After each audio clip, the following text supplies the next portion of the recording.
Moi, je suis très très intéressée par cette question. Qu'est-ce qu'un paysage naturel? Est-ce qu'on peut parler de paysage naturel? Est-ce que ça a du sens? Et voilà. Et là, normalement, c'est vous qui vous présentez tout ça là. Ok. D'accord. Donc, je peux dire qu'il est géographe, maître de conférence, et voilà. Allez-y. C'est ça. Merci. Merci à tous d'être présents. Je vous trouve bien méritant d'affronter le froid comme ça, l'humidité. Ah, mais pour venir vous voir. Est-ce qu'on ferait pas? Voilà. Donc en quelques mots, pour me présenter, j'enseigne dans une école à Angers, qui est une école d'ingénieurs qui forme des paysagistes. Et donc je suis géographe au service de ces jeunes paysagistes. Mon école s'appelle Agrocampus Ouest, c'est le logo qui est là. Donc je suis enseignant et chercheur, et mon laboratoire de géographie s'appelle le laboratoire Espace et Société, c'est le logo qui est ici, dans lequel je travaille sur des questions de paysage, dont je vais vous parler ce soir. Puisque je forme des paysagistes, je me suis intéressé à la question, et je travaille surtout sur l'action paysagère, parce que toutes les actions qu'on fait à travers cette notion de paysage, et ce sera l'objet de ma conclusion en fait tout à l'heure. Donc j'ai été contacté par Madame Taïbi, que je remercie, qui m'a posé la question par mail de savoir si c'était problématique, vous l'avez affirmé, que c'était une notion problématique, une expression problématique, vous m'avez dit, paysage naturel. Donc c'est comme ça tout simplement j'ai intitulé l'intervention paysage naturel point d'interrogation, en mettant en guise d'illustration un petit dessin que j'ai trouvé sur internet. Ce sont des touristes qui arrivent au sommet d'une montagne, vous ne voyez pas bien, et il y a un névé au sommet avec une pancarte où c'est marqué neige naturelle, neige AOC. Voilà, qui viennent prendre en photo cette neige. Alors c'est une question qui est évidemment compliquée, qui mérite bien un cycle de conférences, voire beaucoup de cycles de conférences, qui ne sera jamais épuisé malgré tous les intervenants que vous allez voir passer ou que vous avez déjà vu passer. C'est compliqué d'aborder des questions de nature, c'est pas ma spécialité, moi je travaille sur le paysage, je vais essayer de vous expliquer en quoi c'est un peu différent, parler de paysage que de nature. Mais je vais quand même essayer de répondre à la commande. J'ai vu en préparant mon intervention que c'était même le sujet de l'agrégation de géographie, la question de la nature. Je n'ai pas l'agrégation de géographie, vous allez me dire si je le mérite ou pas à la fin de cette intervention. Je n'ai jamais passé. Moi, je pense que... Alors, en même temps, ce qui m'a rassuré, c'est comme mes enfants, quand je leur pose une question à laquelle on ne sait pas répondre, ils ont le réflexe d'aller sur Google et de taper la question. Donc, quand je demande moi à Google qu'est-ce que ça veut dire paysage naturel, quand je tape paysage naturel, Google Images me propose beaucoup d'images de paysages naturels. Alors, on voit essentiellement, vous voyez, des montagnes, des lacs, des forêts. Donc on pourrait s'en tenir à ça. Est-ce que paysage naturel, ça a du sens? Oui, nous dit Google. En tout cas, il y a des images qui peuvent correspondre à cette expression. Évidemment, on va essayer d'aller un peu plus loin que ça, puisque pour moi, ça n'a pas beaucoup de sens en vérité, cette notion de paysage naturel. Alors ça, c'est juste ma diapo d'introduction. Ça n'a pas beaucoup de sens, justement, dans le contexte dans lequel on est, et que les conférenciers divers et variés que vous allez rencontrer vont vous rappeler, j'imagine, à intervalles réguliers. Le contexte, c'est l'anthropocène. Donc aujourd'hui, c'est un mot un peu barbare, un peu savant, pour nous dire que nous sommes ancrés depuis... Alors, autant il y a un consensus scientifique sur cette notion d'anthropocène, autant il y a des discussions sur quand est-ce que nous sommes rentrés tous collectivement à l'échelle mondiale dans cette ère géologique qu'on appelle l'anthropocène, et qui définit en fait que la principale force géologique aujourd'hui, c'est l'homme. C'est les sociétés humaines qui transforment leur environnement de manière très, très profonde. On verra ça tout à l'heure. Donc au moment où on parle de l'anthropocène, au moment où on souligne l'impact et les effets de la présence humaine sur la planète, ça peut paraître complètement paradoxal de parler de paysage naturel. Et ça l'est, de mon point de vue. Donc c'est un oxymore, c'est une contradiction d'associer ces deux mots, paysage naturel. C'est une expression pourtant que mes propres étudiants ont tendance à beaucoup utiliser et qui fait partie du lexique interdit. J'ai un lexique interdit pour mes étudiants et ça en fait partie. Ne parlez pas de paysage naturel, ou si vous devez en parler, mettez des énormes guillemets à naturel. Pourquoi? Parce que où est la nature aujourd'hui? Qui a rencontré parmi nous la nature durant son existence? Si on réfléchit bien à ça, pas souvent. Moi j'ai l'impression qu'à titre personnel, j'ai rencontré qu'une fois la nature, vraiment. C'était à plus de 4000 mètres dans les Alpes.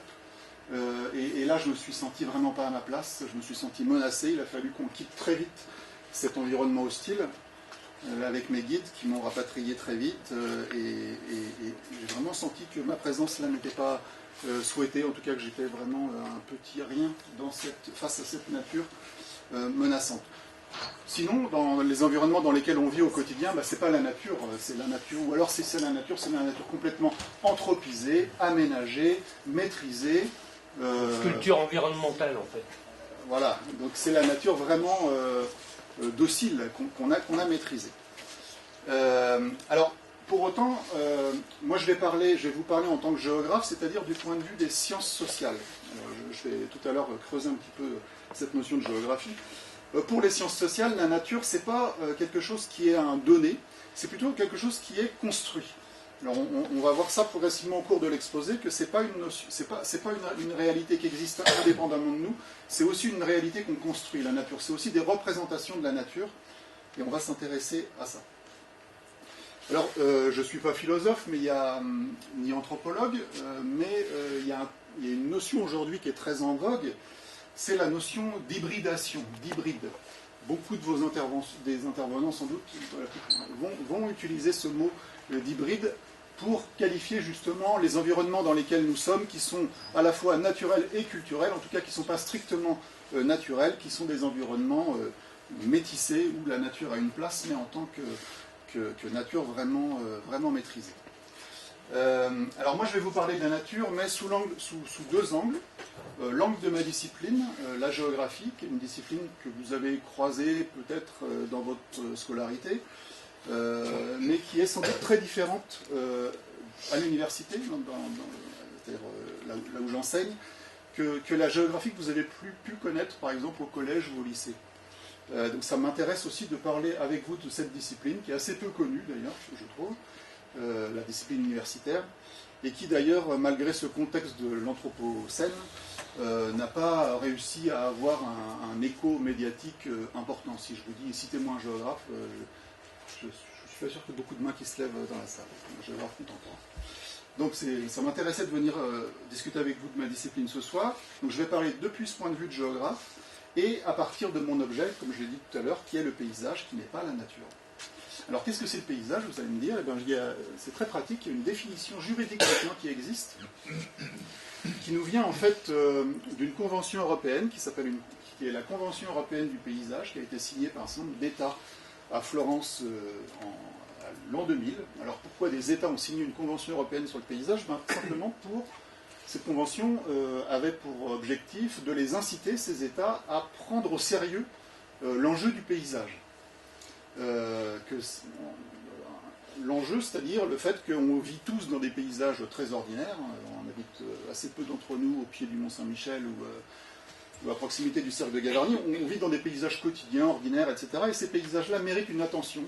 On doit faire attention à eux, on doit les aménager du mieux possible. Et donc c'est une convention qui portait ce discours-là, d'une nécessité d'aménager de façon qualitative nos paysages quotidiens.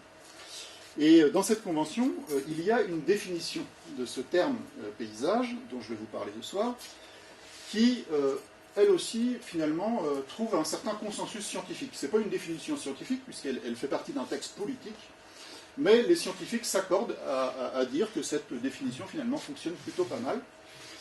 Et tant mieux, puisque, du coup, elle a pris une valeur juridique dans le droit français, dans le droit de l'urbanisme et dans le droit de l'environnement en France, puisqu'en France, ce sera l'objet de ma conclusion, on a aussi un certain nombre de mesures juridiques, législatives, pour faire en sorte que nos paysages du quotidien soient le mieux aménagés possible, même si on n'en a pas forcément... Les éoliennes, hein. Ouais, comment? Les éoliennes. Même si on n'en a pas forcément toujours les... cette notion juridique. Ouais. Alors, cette définition, je vous la lis, je ne sais pas si elle est très visible de là où vous êtes. Qu'est-ce que c'est le paysage? C'est une partie de territoire tel que perçu par les populations.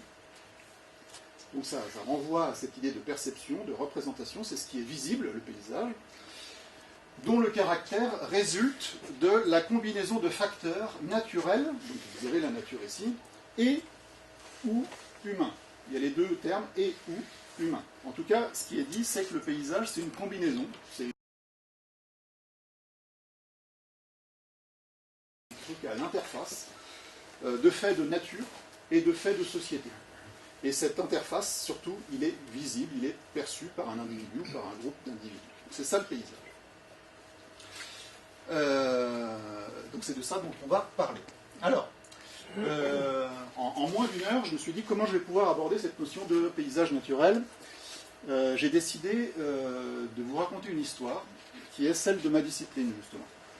En vous racontant comment la notion de paysage a été abordée au cours de l'histoire de ma discipline et comment elle a abordé, en lien avec cette notion de paysage, le sujet de la nature. Alors, pour résumer cette histoire, je vous ai dessiné un arbre. Désolé, je ne dessine pas forcément très bien. Je ne sais pas si c'est visible de là où vous êtes. À peu près, mais ce qui n'est pas très visible, c'est les petites choses que j'ai écrites autour. Dans cet arbre, il y a les différents courants de ma discipline, la géographie. Chaque courant est représenté par une branche. Donc ça raconte l'histoire de ma discipline, cet arbre. Le tronc, c'est-à-dire les fondamentaux de ma discipline, c'est ceux que vous avez en tête de façon inconsciente, que vous ayez ou pas suivi des longues études. Le tronc, c'est vraiment les fondamentaux qui sont issus de la géographie telle qu'elle était enseignée, je dirais, jusque dans les années 60.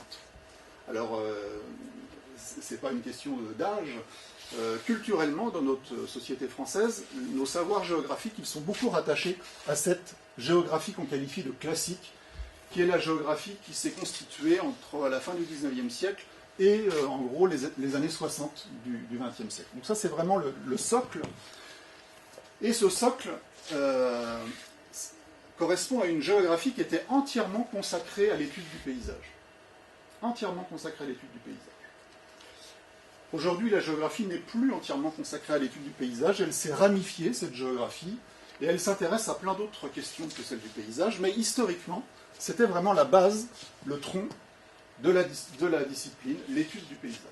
Alors, je vais vous raconter ça, mais cette géographie qu'on dit classique en France, la géographie classique française, elle n'est pas née de rien. Elle a deux racines.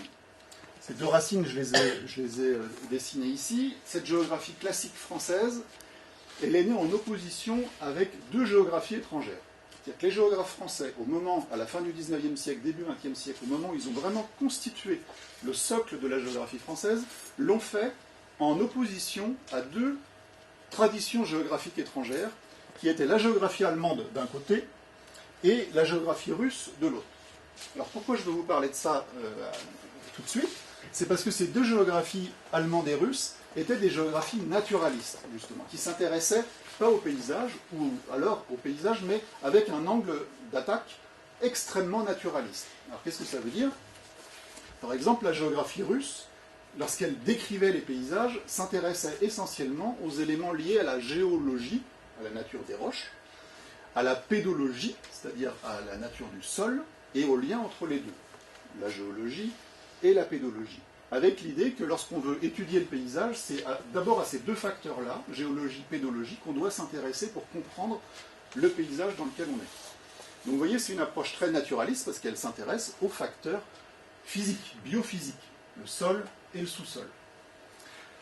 Alors ça rentre aussi, cette géographie russe, dans un contexte politique. Et ce que je vais essayer de vous raconter aussi, c'est que chacune des branches de la géographie, chacune des étapes de la discipline est toujours orientée par le contexte politique. Il ne faut pas imaginer que la science, elle vit comme ça en apesanteur au-dessus de la société. La science, elle baigne dans un contexte politique toujours qui l'oriente son contenu. Donc c'est quoi le contenu de la géographie russe? La Russie, c'est à l'époque et encore aujourd'hui un énorme continent. Et on demande aux géographes d'évaluer le potentiel de développement de la Sibérie, de toute cette façade orientale de la Russie. Donc quel est le potentiel économique de ça? C'est-à-dire que l'essentiel de la population russe vit dans l'Ouest, et quel est le potentiel économique en termes par exemple de minerais, de matériaux, d'agriculture, etc., de cette partie encore mal explorée et peu habitée? Les géographes sont au service de ce projet-là. Et donc c'est assez logique qu'ils s'intéressent à la géologie et à la pédologie dans cette perspective-là. L'autre racine vis-à-vis de laquelle la géographie française va se construire un peu en opposition, même franchement en opposition, c'est la géographie allemande. Alors il y a un contexte géopolitique que vous avez en tête à la fin du XIXe siècle, début XXe, avec l'Allemagne. La géographie allemande, elle est aussi naturaliste, c'est-à-dire qu'elle s'intéresse à l'étude des paysages, mais lorsqu'elle décrit les paysages, elle s'intéresse surtout à la végétation. le contexte politique de l'époque en Allemagne, c'est que l'Allemagne est un empire, comme la France d'ailleurs, qui a des colonies et qui a un grand projet de savoir universel en Allemagne à travers un homme dont vous connaissez peut-être le nom, qui s'appelle Humboldt, qui est un grand explorateur. Et la géographie, ce qu'on demande à la géographie, c'est d'explorer ces nouvelles contrées qui sont sous le joug de l'Allemagne, et de rapporter tout ce qu'on découvre dans ces nouvelles contrées, et notamment dans le continent sud-américain. Humboldt va aller à la conquête et à la découverte du continent sud-américain, va ramener beaucoup d'espèces végétales, et le boulot de la géographie va être de faire ce qu'on appelle des taxonomies à l'époque, c'est-à-dire des classifications de ces gammes de végétaux qu'on découvre, et on demande aux géographes de les répertorier, de les classifier, etc. Donc c'est une géographie qui s'intéresse au paysage sous l'angle de la végétation. Donc vous avez compris, le point commun de ces deux géographies-là, approche naturaliste. La géographie française se développe, donc là on est à la fin du XIXe siècle. Deux géographies dominantes en Europe. La géographie française se constitue au début du XXe siècle, notamment sous l'égide d'un homme que vous connaissez peut-être de nom, Paul Vidal de Lablache. On parle aussi de la géographie vidalienne. Alors ce sont des historiens au début qui construisent la discipline géographique, elle n'est pas institutionnalisée encore. Donc c'est des historiens qui la construisent, ça vous explique aussi le lien entre histoire-géographie dans notre culture scolaire française. Et donc ils élaborent une géographie qui rompt avec ce qu'ils reprochent finalement aux deux autres géographies dont je vous ai parlé, c'est-à-dire d'être déterministe. Déterministe, c'est-à-dire d'être dominé par une idée qui est celle que l'organisation des paysages est entièrement déterminée par les structures physiques et biologiques. Donc la géographie française conteste l'idée que si on veut bien comprendre les paysages dans lesquels on vit, on doit d'abord s'intéresser aux facteurs biophysiques, comme le font l'Allemagne et la Russie. La géographie française conteste ça en disant le facteur principal, c'est l'homme, c'est la société. Ce sont des historiens, encore une fois, qui s'intéressent beaucoup aux pratiques agricoles, à l'organisation des sociétés paysannes. Alors cette géographie, par exemple, elle s'intéresse à l'organisation du bocage. Pourquoi en Europe les paysages se divisent en deux grandes familles. D'un côté, les pays de bocage, dans lesquels nous sommes ici, dans l'ouest de la France, et puis de l'autre côté, les pays d'open field, de champs ouverts. Vous voyez, c'est la grande répartition continentale à l'échelle européenne. Donc ces géographes-là, historiens de formation, essaient de mobiliser des connaissances pour comprendre cette physionomie très différente. Et ils se rendent compte que, bien sûr, derrière ça, il y a des aspects physiques qui comptent. C'est pas pour rien que le bocage est principalement sur le massif armoricain. Et c'est pas pour rien que l'open field est principalement sur les bassins sédimentaires. Mais on peut trouver de l'open field dans le massif armoricain et on peut trouver des pays de bocage en bassins sédimentaires. C'est rare, mais c'est possible. Donc, ce que veulent démontrer ces géographes-là, c'est qu'il y a finalement le paysage, un peu à la lumière, à la manière de la première définition que je vous ai donnée tout à l'heure. Le paysage, c'est le résultat visible d'une combinaison. C'est à l'interface de faits de nature et de société. Alors ces géographes sont des grands savants, qui sont à la fois des très bons écrivains, des gens qui savent décrire les paysages, les peindre aussi, les dessiner. Oui, là je vous ai mis un dessin de paysage, fait par un géographe de l'époque. Et tout leur projet est vraiment de décrire la diversité des paysages français, la France étant marquée par une mosaïque assez incroyable de paysages, d'aspects très différents.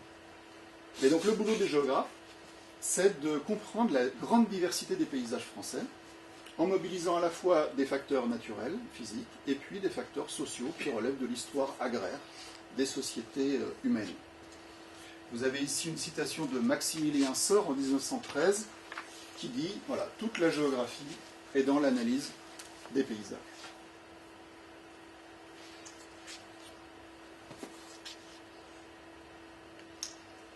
Je développe pas plus. Ça, c'est le socle. Je Je pense que c'est notre culture globale. Et puis là, je vous ai dessiné une scie. Je ne sais pas si elle est très réussie, ma scie. Merci. Pourquoi je vous ai dessiné une scie? Parce que cette géographie-là, consacrée à l'étude du paysage, avec une approche en termes de milieu géographique. Milieu, ça veut bien dire ce que ça veut dire, c'est-à-dire entre faits de nature et de culture, et de culture, comme je le disais tout à l'heure. Le paysage est l'expression visible du milieu géographique. Eh bien, cette géographie-là, qui pourtant connaît un succès mondial, c'est que les géographes français vont vraiment acquérir un crédit scientifique par rapport aux autres, en valorisant la présence humaine comme facteur d'explication, etc. Et bien pourtant, dans les années 50, elle va complètement se casser la figure, cette tradition géographique-là. Et l'arbre va être cisaillé, coupé, tronçonné, et on va jeter à la poubelle cette notion de paysage. La géographie va abandonner, pour employer un mot savant, son paradigme, son concept central, qui est le paysage. Elle va l'abandonner complètement. Alors pourquoi? Qu'est-ce qui se passe? Eh bien, c'est un changement aussi de commande politique. Il faut que je vous rappelle, je vous donne déjà la commande politique précédente, que je ne vous ai pas donnée. Le contexte politique de la géographie classique, c'est un contexte très nationaliste. Vous voyez, on est au début du XXe siècle, hein, il y a 2 guerres mondiales dans cette histoire-là, ici, là, dans le tronc. Là. Il y a même une guerre mondiale encore juste avant 1870, où le diagnostic qui est donné par les journalistes de l'époque, c'est de dire si la France a perdu face aux Prussiens, c'est à cause des instituteurs qui n'ont pas suffisamment véhiculé l'esprit patriotique auprès des jeunes classes d'âge qui sont partis combattre en 1870. Voilà. Alors tout ça, ça crée un contexte nationaliste important et on demande à la géographie de se mettre au service justement du sentiment patriotique. À la géographie, il y a toutes les disciplines d'ailleurs. Le boulot des profs, c'est de véhiculer, de transmettre ce sentiment patriotique, cet amour de la patrie.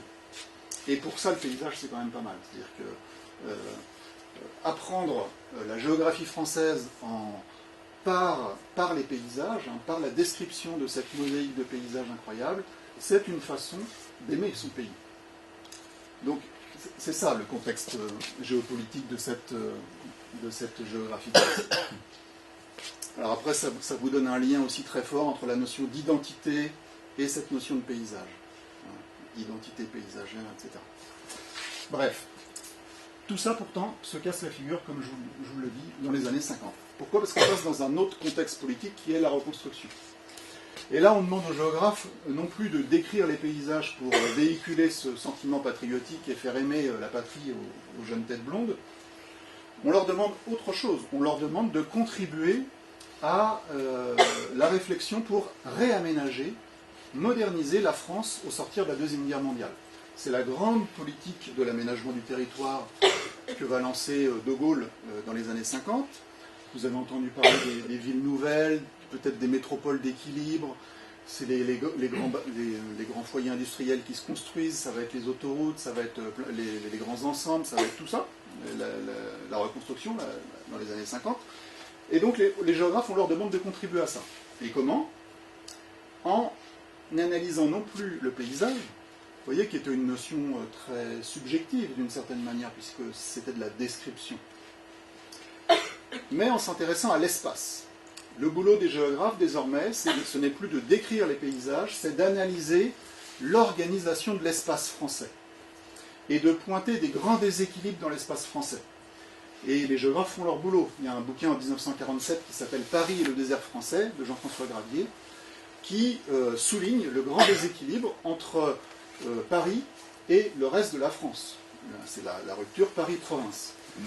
Et puis il y a beaucoup de productions scientifiques qui montrent le grand déséquilibre aussi en France entre l'Est et l'Ouest. Un Est de la France qui est très industriel, très urbanisé, moderne, et puis l'Ouest, là dans lequel on est, qui est encore très paysan, peu urbanisé, avec peu d'industrie, etc.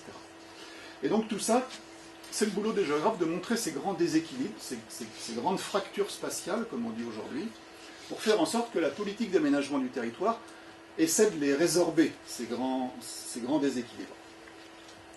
Et donc, en vous racontant tout ça, vous voyez bien que la notion de paysage ne vient pas là, dans mon langage. c'est la notion d'espace. On comprend l'organisation de l'espace. C'est un point de vue complètement différent que le paysage. Le paysage, tout à l'heure, c'était, on avait les pieds au sol, puis on regardait ce qu'il y avait devant nous. On pouvait être un petit peu surélevé pour dessiner, pour voir, pour décrire. Lorsque je vous parle d'espace, là, on monte dans l'avion. On a un point de vue de la carte, voire dans le satellite. Ça commençait dans les années 50, 60. Et puis, on fait des diagnostics très froids, finalement, très objectifs, avec des contenus économistes importants. La géographie qui était copine avec l'histoire devient la copine avec l'économie. C'est la géographie économique qu'on enseigne au lycée et qui peut dégoûter pas mal de... J'espère qu'il n'y a pas de prof d'histoire géo au lycée, s'il y en a, je suis sûr qu'il y en a, qui peut dégoûter les élèves de ne pas poursuivre en géographie.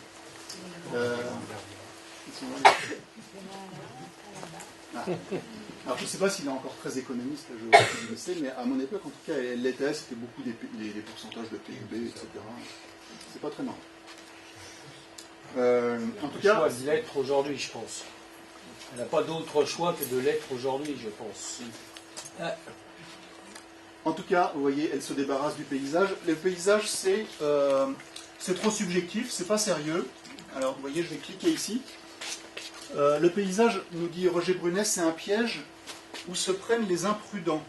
Le paysage, c'est pas un reflet, c'est pas un reflet exact du territoire, c'est subjectif le paysage, c'est pas sérieux. Bien sûr, on peut apprendre des choses en étudiant le paysage, mais enfin, ce qu'on apprend d'un territoire en étudiant le paysage, c'est quand même très partiel. Le paysage, on pourrait prendre l'image de l'iceberg. L'iceberg, vous voyez là, ce qu'on voit de l'iceberg, c'est peut-être, je ne sais plus, 1/10, 3/10 d'une réalité qui est bien plus ample, qu'on ne voit pas, qui est sous l'eau. Et le paysage, c'est un peu ça. On peut décrire un territoire à partir de ce qu'on voit du paysage, mais on passe à côté de plein de réalités. On ne saisit pas les compositions sociales, par exemple, finement d'un territoire si on ne fait que lire tout ça. Il y a plein de choses à côté desquelles on passe. Et donc cette géographie-là tient ce discours-là à l'égard du paysage et s'en détache. Et puis en plus, elle crée un langage graphique un peu barbare, mais que je trouve très intéressant, donc j'enseigne à mes élèves quand même, qui est le langage des chorèmes pour schématiser justement ces grands déséquilibres spatiaux. Elle recherche des lois de l'espace, des lois d'organisation de l'espace, etc., etc. Donc elle a abandonné le paysage. Dans les années 50-60, si vous parliez de paysage, vous étiez has-been. Cette notion va revenir. Et elle va revenir à la faveur de quoi? À la faveur de la nature, justement.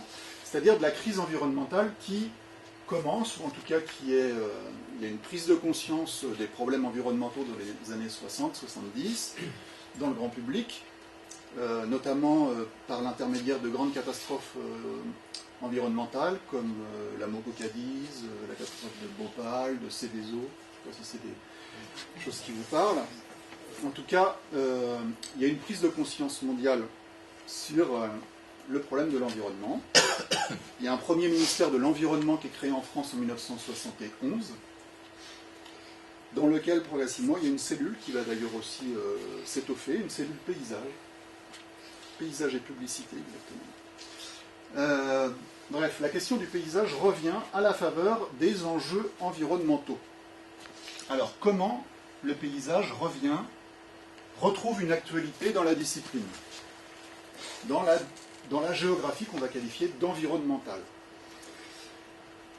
Le paysage, qu'est-ce que c'est dans la géographie environnementale? Ça nous parle, je pense, aujourd'hui. Mon schéma n'est pas visible de là où vous êtes. Il y a un concept qui va résumer l'approche environnementale du paysage dans la géographie, c'est le concept de géosystème. Bon, je vous lis la citation un peu savante, là je suis désolé. Le paysage, c'est sur une certaine portion d'espace le résultat de la combinaison dynamique, donc instable, d'éléments physiques, biologiques et anthropiques, donc c'est l'homme, qui, en réagissant dialectiquement les uns sur les autres, font du paysage un ensemble unique et indissociable. Le schéma est plus parlant s'il était visible. Le schéma vous montre quoi? Des facteurs qui sont en relation les uns les autres. Alors il y a le facteur, par exemple, même moi je ne vais pas bien le voir de là où je suis. Il y a le sol, justement, dont on a parlé tout à l'heure. Il y a le relief, il y a l'eau, il y a la végétation, il y a la faune et il y a le climat. Vous voyez, tout ça, ce sont ces facteurs-là. qui sont tous en relation les uns avec les autres. C'est-à-dire que si vous changez le facteur circulation des eaux, eh ben, ça va jouer sur la végétation. Si vous changez des paramètres sur la végétation, ça va modifier le relief, etc. Tout est en connexion, c'est ce qu'on appelle un système. Et au centre de ce système-là, il y a un facteur principal, nous disons un facteur parmi d'autres, qui est l'homme. Et qui est dans toutes les relations de ce système, de ce géosystème. Au point d'ailleurs où aujourd'hui on dit que l'homme, et d'ailleurs c'est accepté par la communauté scientifique, l'homme est aussi un facteur d'évolution du climat.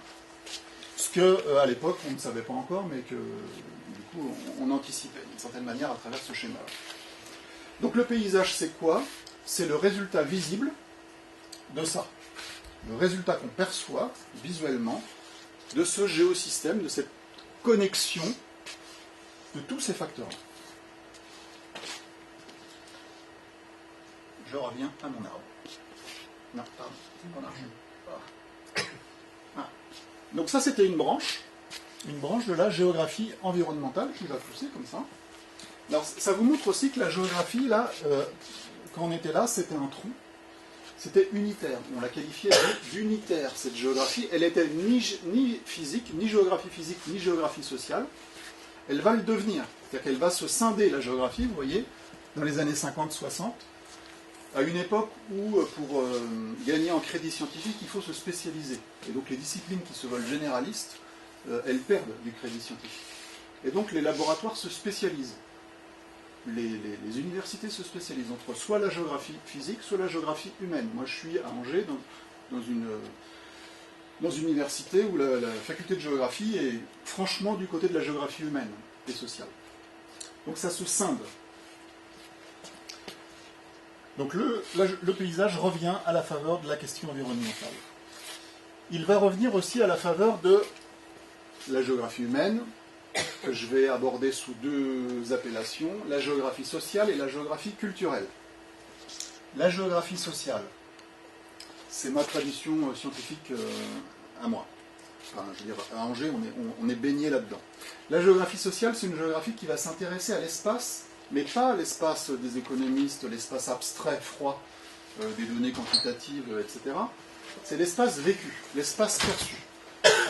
C'est-à-dire une approche de l'espace qui est sensible, qui est sociale, qui intègre la question des émotions, des ambiances, etc.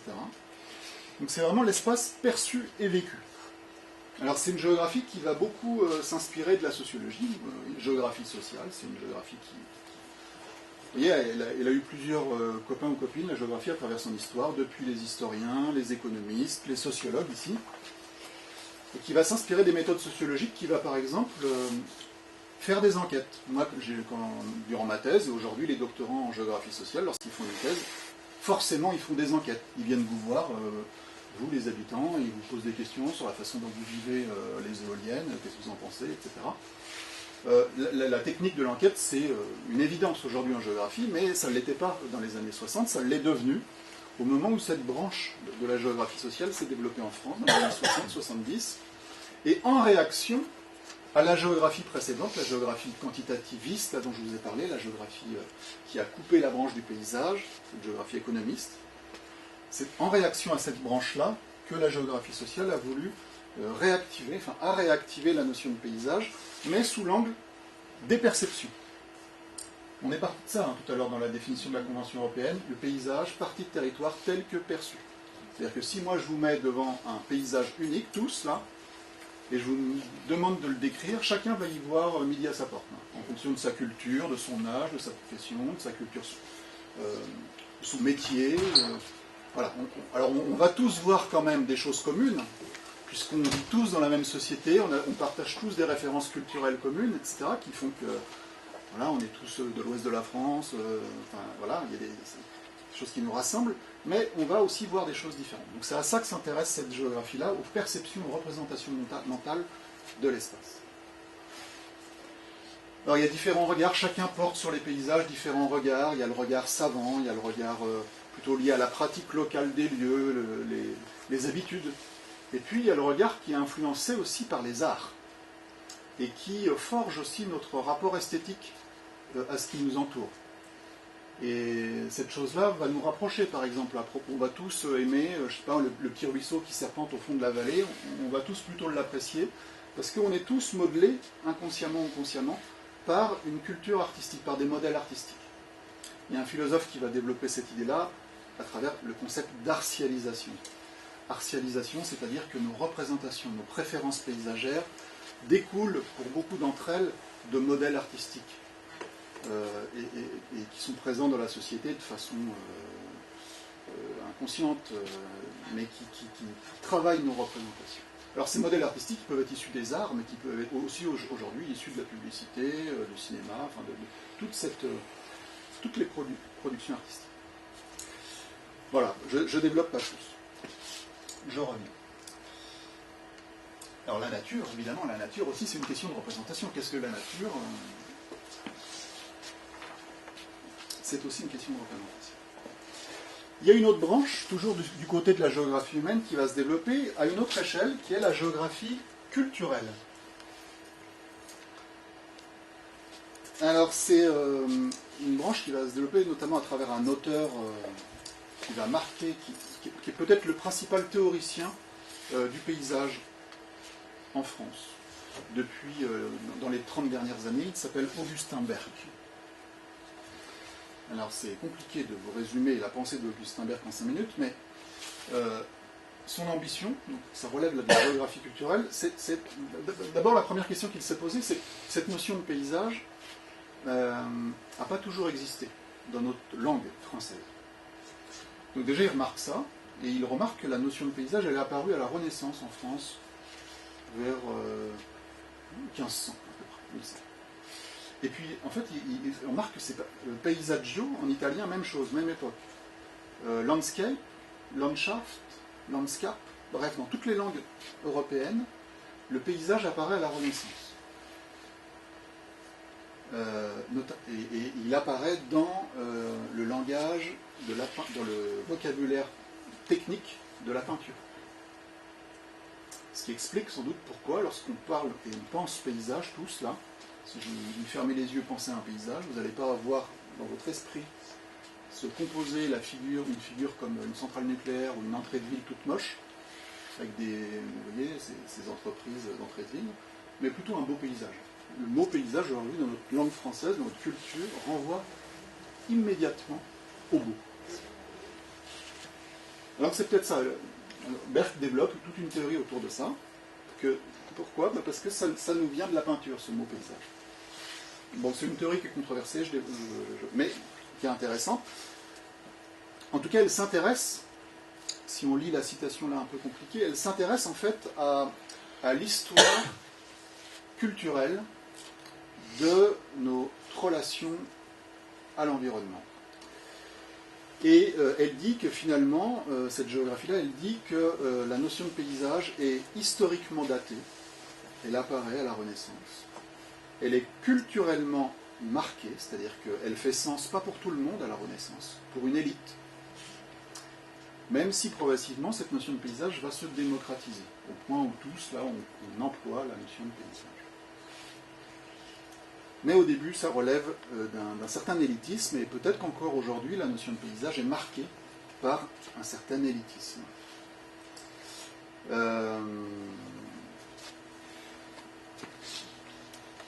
Voilà.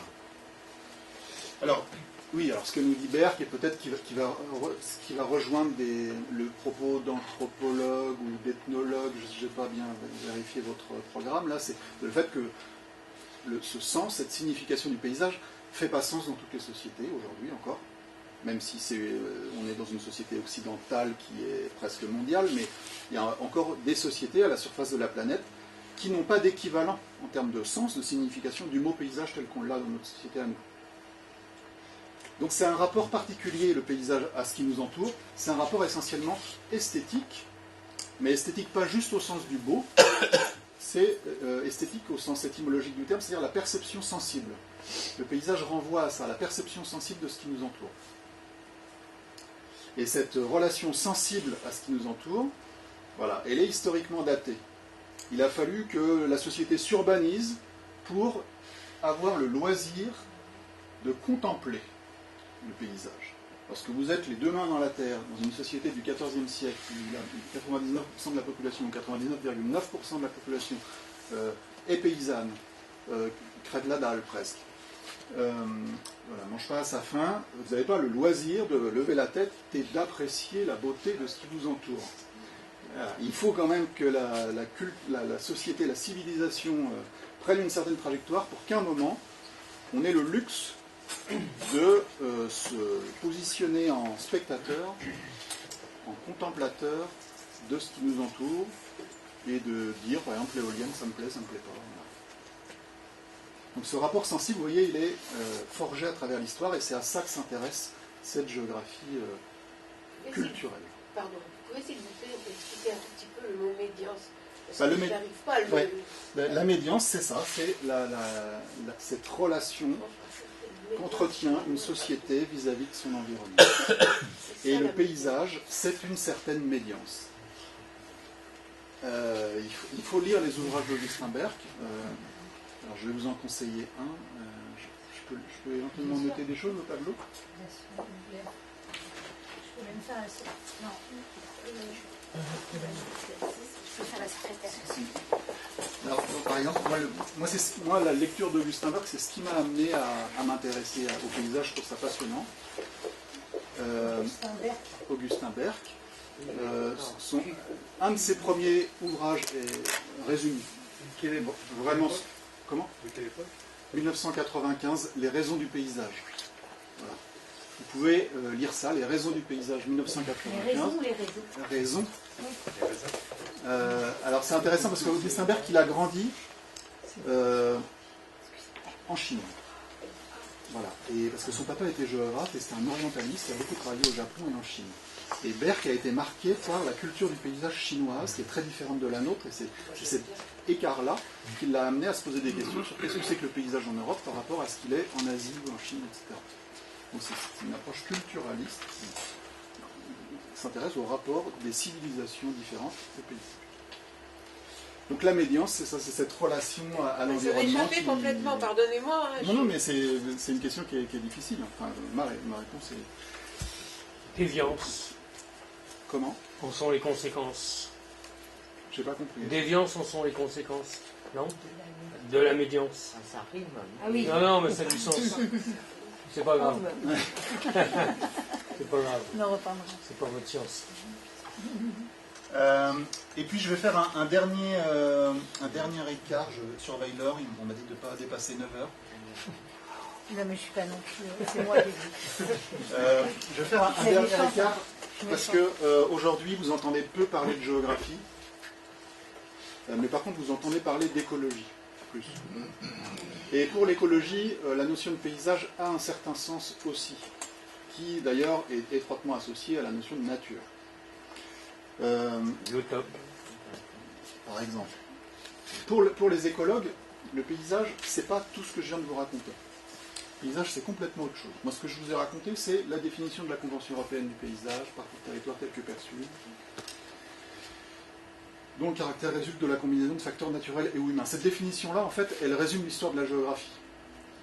Je vous ai montré que c'était à la fois perçu, et combinaison de facteurs naturels et ou humains, c'est les fondamentaux de la géographie. C'est pour ça que je suis rentré par la Convention européenne, parce que je trouve qu'elle résume cette histoire que vous avez trop rapidement racontée. L'écologie s'intéresse aussi au paysage, mais d'une toute autre manière. Pour elle, le paysage, c'est une échelle. C'est une échelle spatiale. Et aujourd'hui, il y a un courant de l'écologie qui s'appelle l'écologie du paysage, qui part du principe que l'échelle de l'écosystème, c'est une notion que vous avez abordée dans vos études, si vous avez fait un tout petit peu d'écologie. L'échelle de l'écosystème, elle est trop petite, elle est insuffisante pour prendre en compte des relations, des flux de matière, des flux d'animaux, par exemple, des circulations d'animaux, au niveau territorial. Et donc l'écologie du paysage s'intéresse aux éléments qui connectent les écosystèmes. Aujourd'hui, on parle dans les documents d'urbanisme, par exemple, je ne sais pas s'il y a un PLU ici, oui, sans doute, un SCOT, etc., un schéma de cohérence. Les documents d'urbanisme parlent de corridors écologiques ou de trames vertes et bleues, par exemple. C'est la pensée de l'écologie du paysage traduite en politique, traduite dans les documents d'urbanisme. C'est-à-dire, c'est une pensée réticulaire en termes de réseau, vous voyez, qui veut sauvegarder des corridors écologiques, des continuités écologiques, de telle manière à ce qu'il y ait des flux entre les écosystèmes qui permettent la survie des espèces au sein de ces écosystèmes-là. Si on les isole trop, ces écosystèmes les uns des autres, on met en péril, en fait, la biodiversité. Donc là, on est vraiment dans les processus naturels, mais on n'est plus dans la notion de paysage telle que je l'ai abordée avec vous. Si on devait l'être, dans cette notion de paysage, on devrait se dire, bon ok, on veut maintenir un corridor écologique, mais il est juste pour les espèces, le corridor écologique, ou on essaie de lui trouver aussi une utilité sociale pour les gens? Et est-ce qu'on peut préserver un corridor écologique sans penser à l'utilité qu'il a pour nous, les êtres humains? Voilà. Je pense que c'est ça ce que pourra apporter une réflexion en termes de paysage, en termes géographiques, sur cette notion de trame verte et bleue, par exemple. Et on a des travaux là-dessus aussi. Alors, pour résumer mon histoire, et pour faire le lien à la nature, parce que là je vous ai parlé beaucoup de paysages et pas tellement de nature, peut-être ça vous frustre. Tant pis. Quand même, on est parti de l'idée de déterminisme naturel, sur les histoires de racines. Les conditions physiques déterminent la physionomie du paysage. Idée remise en cause par la géographie classique qui s'intéresse, elle, au rapport, à la combinaison nature-société, et qui part du principe que pour décrire un paysage, il faut être dans l'idée du milieu géographique, interface. Ensuite, je vous ai fait un petit... Alors, je vous ai raconté qu'on a balancé le paysage à la poubelle, au moment où il a fallu qu'on aménage franchement et qu'on modernise notre pays dans les années 60, et on a bien vu ce que ça a donné, de plus tellement de se soucier de la qualité du paysage dans les années 60. C'est revenu après, dans les années 70, avec la crise environnementale, des prises de conscience, et puis avec l'écologie telle qu'elle se développe récemment, et puis la notion de paysage est revenue. Alors, dans la géographie sociale, en tant que représentation, et la nature aussi, en tant que représentation sociale, ou en tant que relation culturelle à l'environnement. Voilà un résumé et une articulation avec la notion de paysage. Pour conclure, à 9h moins 1. Oh, mais vous êtes trop fort. on va l'inviter de nouveau. Je voudrais faire un lien avec l'action, justement. Je l'ai un petit peu entamé, ce lien avec l'action, en vous parlant des trames vertes et bleues, des corridors, etc. Aujourd'hui, en France, on peut dire qu'il existe des politiques publiques paysagères, c'est-à-dire des politiques publiques qui sont conduites spécifiquement, et de façon, on le dit, autour de cette notion de paysage. Il existe, comme je le disais tout à l'heure, au sein du ministère de l'Environnement, une cellule qui s'appelle la cellule paysage et biodiversité, qui porte les politiques publiques du paysage en France. Entre parenthèses, si moi je forme des paysagistes avec mes collègues à Angers, si d'autres le font à Versailles, à Marseille, à Blois, à Lille, etc., c'est parce qu'on a une politique publique du paysage dont une des dimensions est de former des paysagistes, c'est-à-dire des professionnels du paysage. Alors ces politiques publiques paysagères, elles sont nées il y a presque un siècle, on peut dire ça. Alors au début, la protection du paysage, c'était comme ça que la notion était abordée, en termes de protection, relevait de la protection du patrimoine. Et on protégeait les monuments historiques, et on protège toujours les monuments historiques. Il y en a sans doute beaucoup à La Roche-sur-Yon qui sont protégés. Je dis ça sans savoir. Mais il y a forcément des monuments historiques protégés à La Roche-sur-Yon. Il y en a deux. Donc, ça a été un des premiers outils réglementaires dont l'État s'est doté. Les monuments historiques, c'est une loi de 1913. Et puis ensuite, l'État s'est doté d'un autre outil réglementaire, la protection des sites naturels, en 1930. Mais dans les deux cas, monuments et sites naturels, vous voyez, on protégeait de toutes petites choses, qui sont importantes, hein, mais des tout petits espaces. Et puis, on le faisait sous l'angle de la patrimonialisation, c'est-à-dire de la conservation en l'état.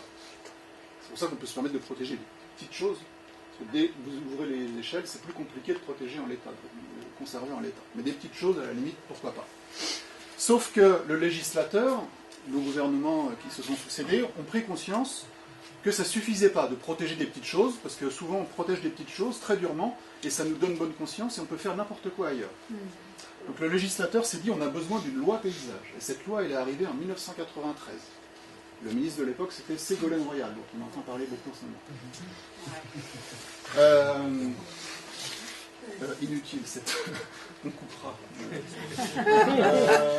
Donc, c'est Ségolène Royal, 1993, qui porte, et je en suis reconnaissant parce que je travaille aussi grâce à elle, d'une certaine manière, qui porte une loi paysage qui dit qu'il faut s'intéresser au paysage ordinaire. Vous voyez, on est avant la Convention européenne dont je vous ai parlé en introduction, qui date de 2000. La France a été précurseur. Dès 1993, la philosophie de la loi paysage, c'est de dire faisons attention à nos paysages ordinaires.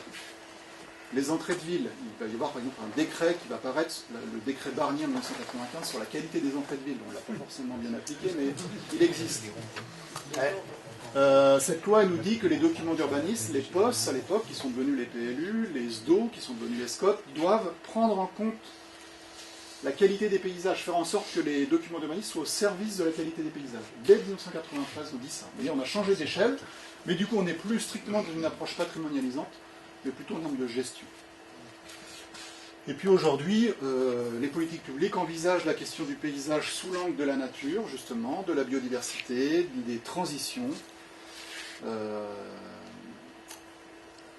Et ce sera vraiment l'extrême conclusion que je vais faire tout à l'heure.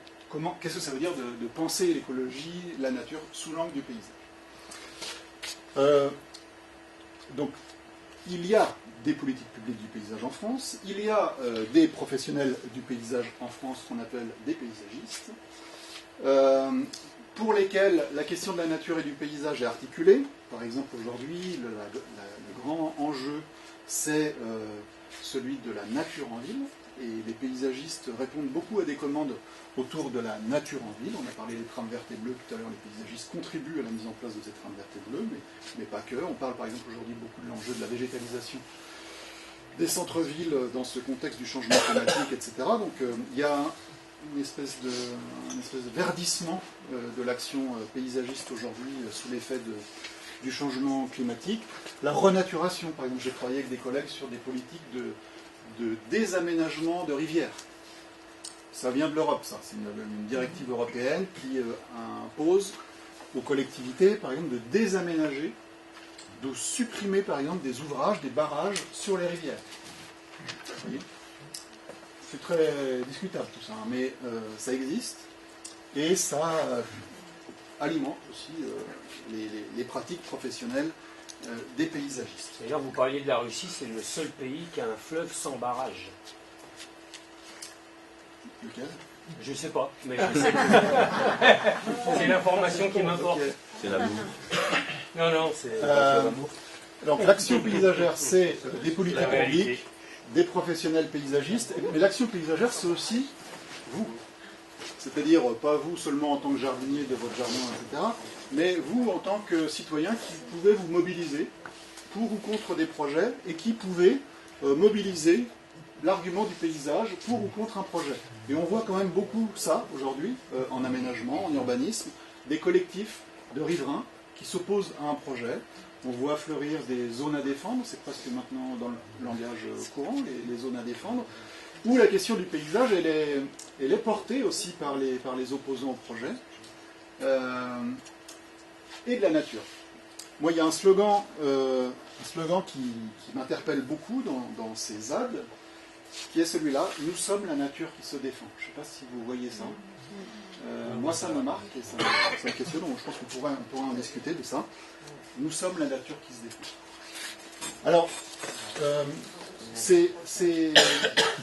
est-ce que ces mouvements qui sont quand même de plus en plus nombreux, alors on peut les décrypter de plein de manières, ça pourrait être l'objet de nos discussions aussi, ces mouvements parfois radicaux, est-ce qu'ils portent une vision radicale de la nature ou une vision, parce que tout à l'heure on parlait des représentations de la nature. Quelle est leur représentation de la nature? Au nom de quelle nature se battent-ils? Est-ce que c'est la nature vraiment sauvage, par exemple? Je ne suis pas sûr, en fait, à titre personnel. Je pense que lorsqu'on écoute bien ces collectifs d'opposants, ils sont dans l'idée d'une nature qui est encore très largement jardinée. Alors pas n'importe comment, pas la nature maîtrisée des années 60, au contraire, mais une nature qui n'exclut pas l'homme. Contrairement peut-être à ce qu'on pourrait penser de loin en regardant ces collectifs, on pourrait imaginer qu'ils sont au service d'une vision sauvage de la nature sans l'homme. Je ne suis pas sûr, en fait, que ce soit cette idée-là de la nature qu'ils portent, mais au contraire, l'humain est un gardien. D'une nature où l'homme a sa place. Et je vais terminer en fait là-dessus, parce que l'action paysagère, c'est aussi les pédagogies dans les collèges, dans les lycées, à travers la géographie, à travers l'écologie, à travers plein de disciplines qui peuvent aborder les enjeux des paysages et de la nature. Donc c'était ma dernière, mon ultime phrase. Qu'est-ce que ça veut dire que d'envisager la nature sous l'angle du paysage dans la pédagogie, comme je le fais ce soir avec vous? Il me semble que envisager la nature sous l'angle du paysage, c'est valoriser par exemple l'idée du contact. J'ai insisté sur la présence de l'homme depuis le début, que je n'étais pas du tout dans une vision de la nature sauvage. C'est une approche paysagère de la nature, c'est une approche qui valorise la présence de l'homme, qui dit qu'aujourd'hui c'est une nécessité qu'on ne perde pas ce contact à la nature. Le développement des écrans, j'ai des enfants qui passent leur temps, comme les vôtres, sans doute devant leurs écrans. Il y a tout un enjeu, il y a un enjeu important à ce qu'on garde ce contact, et la notion de paysage, je pense, conduit à ça. Le paysage, c'est être dans le paysage, face au paysage, le regarder, etc. L'approche paysagère de la nature, c'est une approche qui défend l'idée d'une nature en mouvement. Il y a le paysagiste, jardinier paysagiste Gilles Clément qui a fait de cette idée, le paysage en mouvement, le jardin en mouvement, presque un slogan. Donc c'est pas du tout une approche patrimonialisante de la nature, une lecture paysagère de la nature, c'est une lecture qui accepte que le paysage évolue. Et on a bien expliqué pourquoi le paysage évolue, puisqu'il est en connexion avec tous ces facteurs dont on a parlé tout à l'heure, il n'est pas stable du tout. Et donc c'est une approche qui n'est pas conservatrice. En fait. C'est une approche qui laisse la place donc, aux hommes, aux usages. Hein, la question par exemple de la renaturation des cours d'eau, le fait d'en faire des corridors écologiques, etc., est critiquable si elle vide les rivières et les vallées de leurs usagers. C'est-à-dire lorsqu'on enlève un barrage, c'est bien de le faire au nom de la nature, mais et le pêcheur, et le randonneur, et le kayakiste, et l'agriculteur, voilà. Est-ce qu'on pense à eux aussi? Et donc comment on fait en sorte que la politique de la nature ne soit pas l'ennemi des usagers de la nature au quotidien? Il me semble que rentrer par le paysage, ça pose ces questions-là, des usages. C'est une approche dans l'espace de la nature. C'est pas la nature, ça peut être une idée abstraite qui flotte comme ça au-dessus, une idée philosophique. C'est important la philosophie, mais la géographie, c'est voir ça dans l'espace. Et puis qui s'intéresse aussi aux représentations qu'on a de la nature et qui part du principe qu'elles sont différentes et que c'est pas une limite, que c'est pas un problème qu'on ait des représentations différentes de la nature, mais que c'est aussi ça a un intérêt pour susciter le débat et pour qu'on construise des projets à partir de ces représentations divergentes, consensuelles malgré tout, une fois que ces représentations divergentes sont exprimées. Voilà ce que je voulais vous raconter. Merci beaucoup, c'était extrêmement riche.